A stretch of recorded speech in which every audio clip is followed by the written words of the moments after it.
take him to his finger painting class.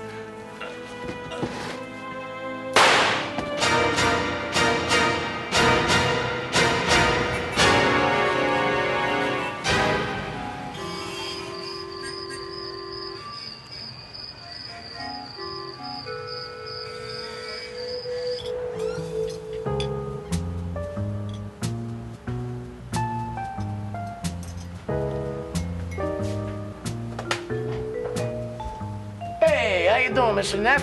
Usual? Yeah, thanks, Joe. All right.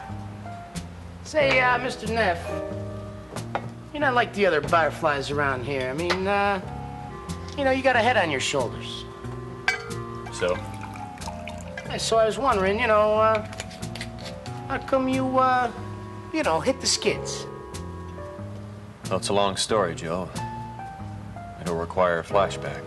Well, that's what we're here for, huh? Well, I still can't believe it happened. It all started just 3 months ago.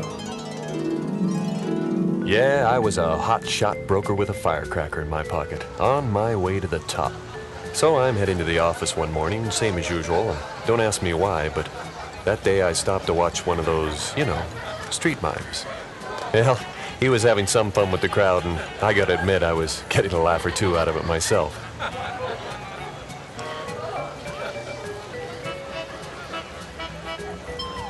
Next thing I know, he was giving me a ribbing. Before you know it, I'm late. So I start to hightail it to my office when something tells me I'm not alone.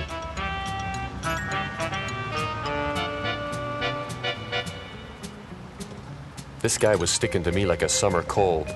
Now, fun is fun, but to be honest, he was starting to get on my nerves. I arrived at work thinking I had lost the pest. I was wrong. Now, people, if you could all turn to your cost analysis reports as prepared by Mr. Neff. Where's Mr. Neff? Oh, sorry I'm late. It's not really very important. If you'll all just open your report to page 18, I think you can see. Mr. Neff, this is a place of business, not a circus sideshow. Well, the mime. Well, I can explain that. You see, I was on my way to work this morning, you know, usual route. I thought I'd walk instead of drive because I've been having a little problem with the... Well, they didn't understand, Joe, and now I was out of a job. At that moment, I felt completely alone in the world. Well, almost. No matter how hard I tried, I just couldn't shake the little guy, and it began to affect my marriage. Needless to say, Eddie left me the next day. Now, from that point, my life... It was just 2 weeks ago. A shot rang out, a baby cried, a woman screamed. Hey, buddy, don't you see I'm serving this guy here? Give me a minute, huh? Go ahead, Mr. Neff. From that point, my life made a beeline for the drain.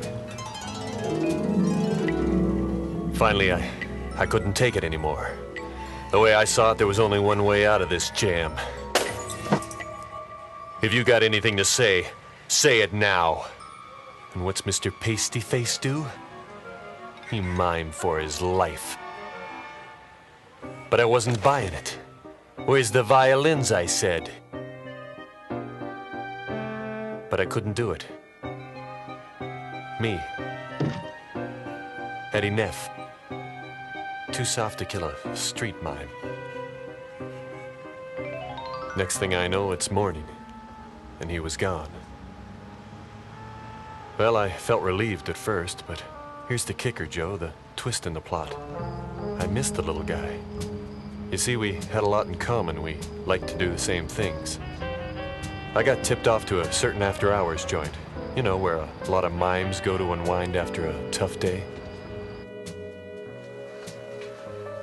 I'm looking for a street mime. Skinny guy, white makeup, black leotard.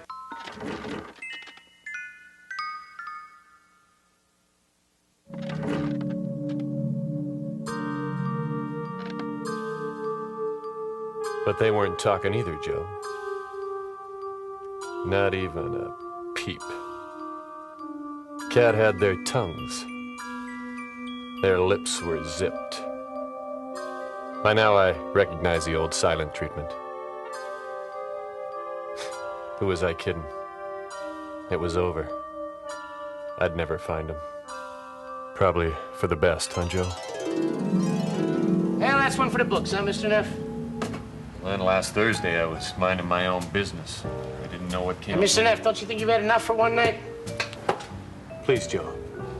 One more flashback. It's closing time, Mr. Neff. I'll call you a cab. No. That's okay, Joe. Hey. Thanks for listening. Anytime, Eddie.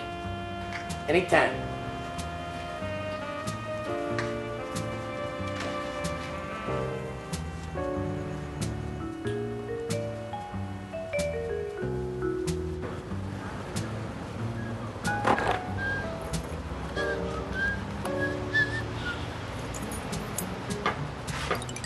Now, get away from me. No, just get out of here. Beat it. Get out of here. God, I hate those guys.